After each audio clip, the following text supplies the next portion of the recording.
Afternoon, all. Ted, nice to see you. How's things? Sorry I missed you the other day. You know what I mean? The first one. I was a little errant. Had a little coffee in my my mechanism there.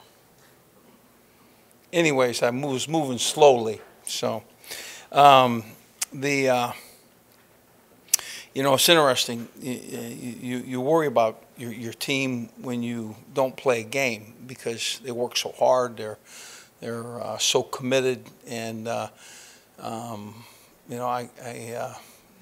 Kendall Beckwith said, "You work so hard to put together just one game plan," and he's exactly right. And so we did everything that we could to play. And the challenge to our football team is to improve without that game, and that's the issue. There's certain advantages that we have that are inherent to the position that we currently have, but one of which is that we didn't play that first game, and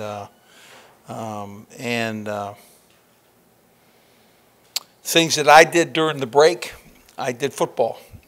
First of all, we took the plays and we talked about them, right side up, and then we turned them sideways, and we looked at them sideways, and we turned them upside down, and we looked at them upside down, and we got all of the adjustments that could possibly have been made from those plays as quickly as we could. Then we really. Our guys were getting pent up. They were, in a locker room for hours, and we basically told them to stretch and relax and nap, if you will. We're going to get you some food, and we fed them, and we spent the time, to be very honest with you, in view of what our players needed should they take the field. It was about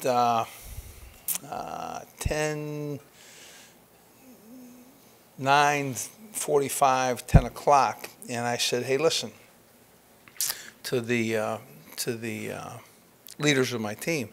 I said, "Get prepared." I said, "We desperately want to play this game. We're looking forward to it. It's what you need to do, and you need to focus on it." And so, we're hopeful that we will get a call here. When we get the call, we're going to stretch. I mean, if we could get within 15 minutes of a time where they would allow us onto the field, we would have stretched our team so that when we got to the 15-minute spot that we could go onto the field and warm up in 15 minutes and then play the game. But we could never get to that time. And we watched weather. WBRZ did a great job in showing the weather the entire time.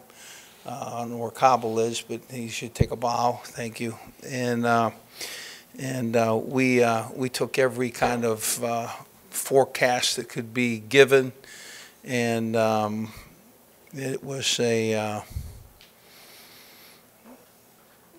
we were not going to get to play that game. We would have run up to about 11:45, and there's a rule, I'm told, that at about 11:45, if you don't start this game by 12 midnight as an SEC opponent, you have forfeited the opportunity to play that day. So we were in a position where, let's see, if we could have got on the field at 11:45, we would have played at 12:45, 1:45, 2:45 in the morning. And then, frankly, our doctors came in, and we asked them very specifically, what is this like for our athletes? Well, They won't be as reactionary. They'll not be as prepared. They will not have had food in their. They will not have nutrition. They will not have had rest. It's likely. I should say, a greater percentage chance that they could have injury and let alone mindset. You know, here we are taking the field in Tiger Stadium in the middle of the night to play a game. But nevertheless, they wanted to. We would well have. The weather did not cooperate, and that's that. So defensively, we had really a nice 3-and-out. First play was made by Ricky Jefferson. Made a nice, very explosive play from his secondary spot. And second play was a sack again by Ricky Jefferson and Tashawn Bauer. And the third play, they got some yards, but they still punt. So Jamie Keene kicked the ball like it was going to go out of the stadium. I mean, it was a bomb. And offensively, we moved the football. Had a nice run and threw a ball that a blocker needed to do his job, and then try to hit a long pass, see if we could put 7 on the board, because we kind of expected that maybe there was a weather in the perimeter. And but all in all, if you have to grade 9 plays or so, I think I think the kids played hard and really looked forward to play. I think that they will turn their attentions very comfortably and have to Mississippi State. Dan Mullen's done a great job there. They won 10 games a year ago. They were ranked #1 in the nation. They've gone to 5 straight bowls. They beat a very improved Southern Miss team in Hattiesburg, which to me is a real accomplishment.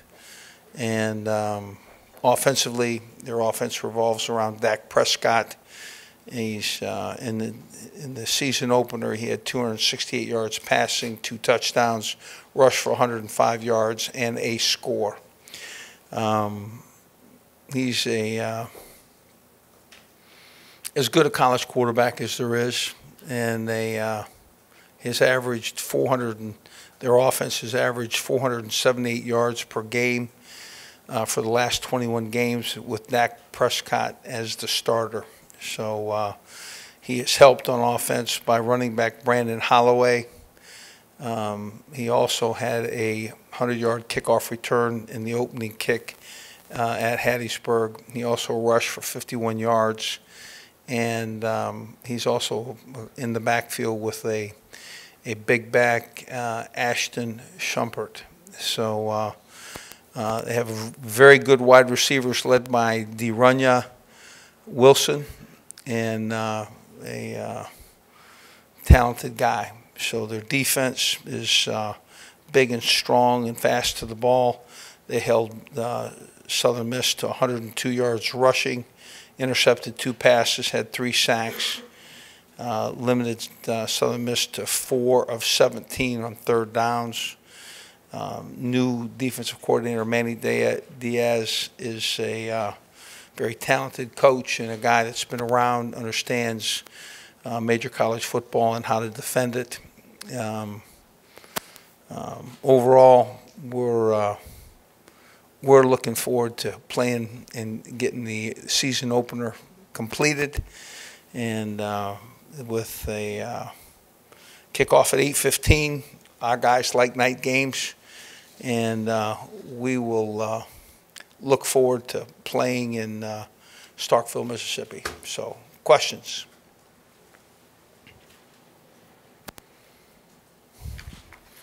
Hey, Coach, up front, you mentioned your team has certain advantages to not having played the other night. Do you think they outweigh the disadvantages of kind of not getting that experience and some of your young guys getting their feet wet? Well, we would love to have played by far and away. You know, with the idea that now at this point in time that's not possible. then what are the advantages? Well, there are some, and we'll enjoy our preparation, and we'll be fresh, and we'll look forward to Mississippi State, with the enthusiasm of getting to play the opener. Les, will Sione, Tehuma, and DeAndre Clark, will they play? I know they weren't dressed out last week. Well, I'm not certain. It depends on if they earn their way there. And how about Mickey Johnson and Chitty, Valentino, Kiki? Valentine. Yeah. Valentino is a real kind of a swinging spot you put him on. I think Chitty will be red-shirted, and who else would you ask? Mickey Johnson. Mickey Johnson. I don't think Mickey's going to play. This week or this season? This season. In the middle. Hey. Hey, Brett. Follow up to the first question about the advantages. So as a coach, if you have no film to watch on Mississippi State, obviously they have no film to watch on you from this season, is that also, to what extent is that an advantage for LSU? Well, it's really not, but it's a, your body of work is small, so, they get to see what we have, and certainly we share. We didn't have the weather. Certainly we would have played it. They would have gotten the entire game. We've seen their first game in its entirety, so.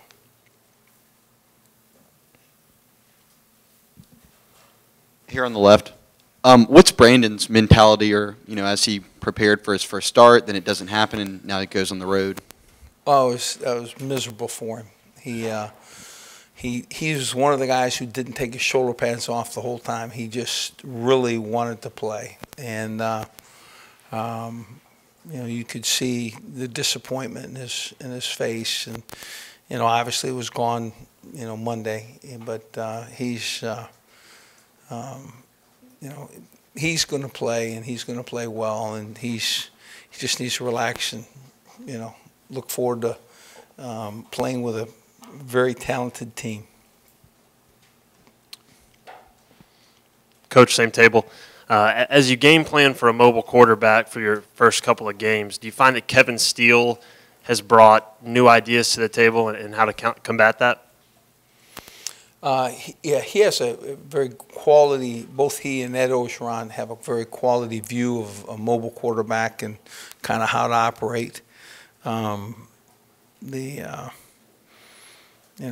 think first and foremost, putting speed on the field is the most important piece, and we do that. All the way in the back, Les. We joked after the game that you were going to play 10 freshmen on each side of the ball, but clearly you had a commitment early to get those guys on the field. Was that just their talent, or was that opportunity? Why did they, kind of open it up a little early? No, that is talent. Those are guys that frankly that we will see playing in virtually every game, and I would guess that the number at some point in time would approach 15. Coach, you wait all summer for a first game. It gets canceled. Now you got to wait till 8:15 at night. How are you going to keep the team from going stir crazy and keep them calm and everything before this game? Well, we only spend 2 hours on site before the game, so we'll be in there getting dressed and then back out and warming up and taking punts and fielding balls and throwing and catching, and so it's that time will go by very quickly. Back in the middle. This is more of an SEC question. There are a lot of new quarterbacks in the league this year that, new starters. People are unsure how reliable or or consistent they'll be. To what extent is that offset in the SEC by the quality of running backs? How much can a State running back compensate for, you know, uncertainty at quarterback? And what do you think? What do you think of the SEC running backs? It really depends on the offensive line and, you know, how good the running back is, and is there a you know, is he in position to, you know, carry the load for some time? You know, I don't know. I can't answer some of those things for other teams. I think we're pretty talented there, you know, and I think our offensive line can block it. So, you know, we should pose a real issue to some defenses. Coach, here in the middle, will you use what happened last year as motivation for this year, or is that game long gone? And, you know, what's your take on all of that? No, I think our guys, you know, recognize, you know, having finished, you know, second to a team, you know, in our conference, and I think most teams recognize that, you know, the opportunity to play well and play best is here, and playing in our conference is awfully important to us. I don't know that you use anything else other than that. Coach, right here. Last week there was a lot of thinking back 10 years ago through Hurricane Katrina, and you first came to LSU, and the loss of games being played here. Then all of a sudden we start this season with a game canceled because of the weather. Can you draw on your parallels from then, and do you learn anything on how to handle this situation from the way you handled the Katrina situation? Yeah, I think our team is not nearly disadvantaged as the Katrina team was. You know, with a hourly reminder with helicopters going overhead, and I think that this, although certainly is a weather you know, limitation. It's certainly not, and nor was it life-threatening in any way. And you know, there's a you know, it cost us the opportunity to play a game, and that's darn important to us, especially at the end of the season, and it's darn important to us as we, you know, develop a team. But in terms of, you know, the parallel, I guess, I think our guys recognize the situation that they're in, are looking forward to improving this week, recognize that improvement must take place, and looking forward to playing Mississippi State, certainly. And I think there's I don't think there's any fatigue. I think they're well rested. You know, they had a day off yesterday, and you know, it's a day off from school, I should say. And I think they're looking forward to playing. To your left right here. You said that Sione and DeAndre have to earn their way back to dressing out. What did you mean by that? Like, what do they have to do? Well, we play the best players, and you know, certainly if they're the best players, they'll step in there and go. So is it all performance-based, or is there off the field that prevented them from dressing out? Yeah, it's all performance-based. And Chitty's being redshirted, so. Coach, I'm sure you're aware of the Tom Brady issue with the deflated football. As an old sandlot passer from way back, I can attest to the fact that you can throw a ball that's deflated, slightly deflated better than one that's fully pumped. Is a college football, is the ball standard? I assume it is. Everybody uses the same ball, or who is responsible for seeing the balls are inflated properly? Is it the home team, or who is it? The officiating crew.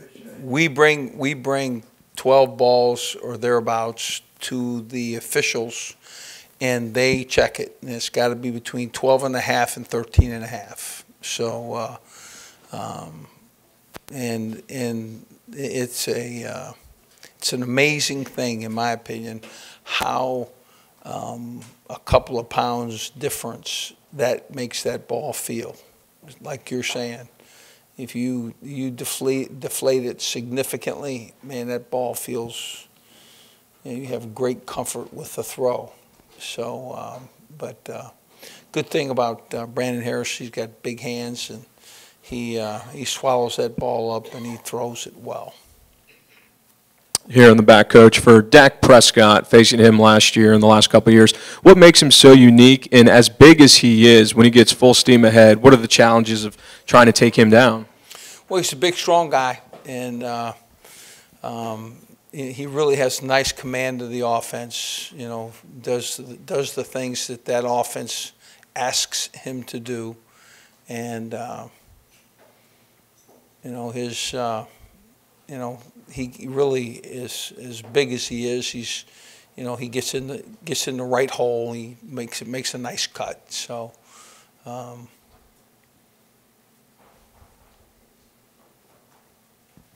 Back in the middle again. You mentioned Brandon Holloway in your opening statement, 5'8", 165.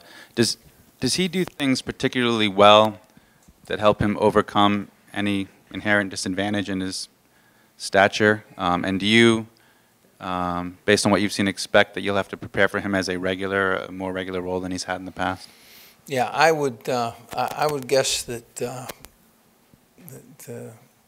that he would play a significant role in their offense. I would say that he'd be certainly a kick return guy, but great speed, and I don't think stature has anything to do with it. I think he has a very good stature, very quality stature in terms of how he you know, runs through the field. So, Coach, there's been a lot of talk about losing a game and what effect long-term that might have. Have you given any thought to playing 11 regular season games if the College Football Playoff Selection Committee, should it get to that, might look negatively upon your team for one less game? yeah, I have. I just, there's nothing that I can do about it. At this point in time, I want to prepare and play the season, and certainly the season that we have remaining, and play extremely well and control our own destiny. And, you know, we do those things. We're a very talented team. We should control outcomes anyway. Coach, the freshmen getting to go through the pregame and get out there in front of the crowd, how much of a benefit can that be to those guys, even in that little bit of exposure? The freshmen who get out in front of the team and in the warm-ups? No, the freshmen who played for those couple plays and went through the pregame and all that this past Saturday, how much of a benefit can they take from that, even though they didn't play a full game? It's a huge benefit. I mean, by and large, it is a short game where victory was not determined, okay? But they warmed up. They went through the pregame regiment. They understand what we expect from them from tests and walkthroughs, and then we expect them to get warmed up in a very specific manner. They did, and you know, I have to be very honest with you. Offense, defense, and special teams, we had a small number of reps, but a very significant number, because everything that we do is, and I think that those freshmen that played are benefited greatly.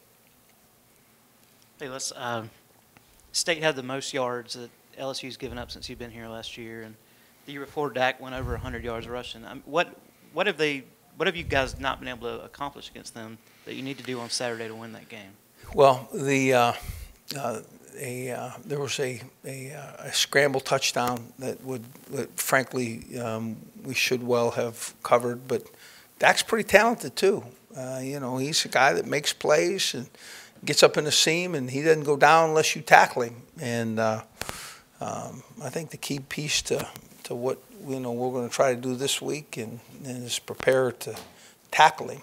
And if we do that, I think we'll. I think it'll make a difference.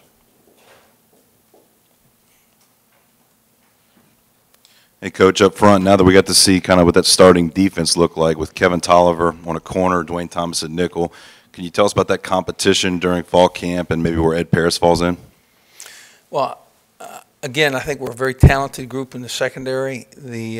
Ed Paris is, in my opinion, fits right in that group, and we don't hesitate to put him in the game in any way. And Tolliver at the corner and Dwayne Thomas could also play a corner and a nickel spot. I mean, there's a lot of flexibility with our players because they're fast and very bright guys. So we think our secondary is capable of making adjustments and using personnel to benefit us. What kind of things did Tolliver do to maybe get a leg up? Well, he's a physical, fast, he's a 6-footer at corner, and he can play, he can tackle. He's a talented man. I didn't take much for the coaching staff to recognize it. Yeah, Les, right here in the middle. How do you compensate for not having any game film, not playing at game speed? How do you compensate for that in 3 days of practice this week? How do you make up for all that? Well, you would have certainly enjoyed that, but we didn't have that game before we played McNeese, and so in the exact same position, we're going to play best, and we're going to expect our guys to do the things we've taught them to do in terms of block, tackle, and ball security, and let's go get the ball. And we'll certainly, if you had a dress rehearsal, that all would have been great, and thank goodness we didn't. I would not have been for a lightning strike. I would not have been for finishing at 3:30 in the morning and having injury, and I would not have been for missing an open date before we played Alabama. So, frankly, it's not ideal, but you know what? We are in pretty good shape, and we're going to look forward to playing this one. And I like my team. Coach, you've been to Starkville a few times. What's your take on cowbells, and is that a kind of unique crowd noise to deal with and rattling the whole game? Yeah, I think we need to petition to get some cowbells in our stadium. I think that it would be an enjoyable piece as well. I honestly, as much as I've been in loud stadiums, I'm not distracted by cowbells.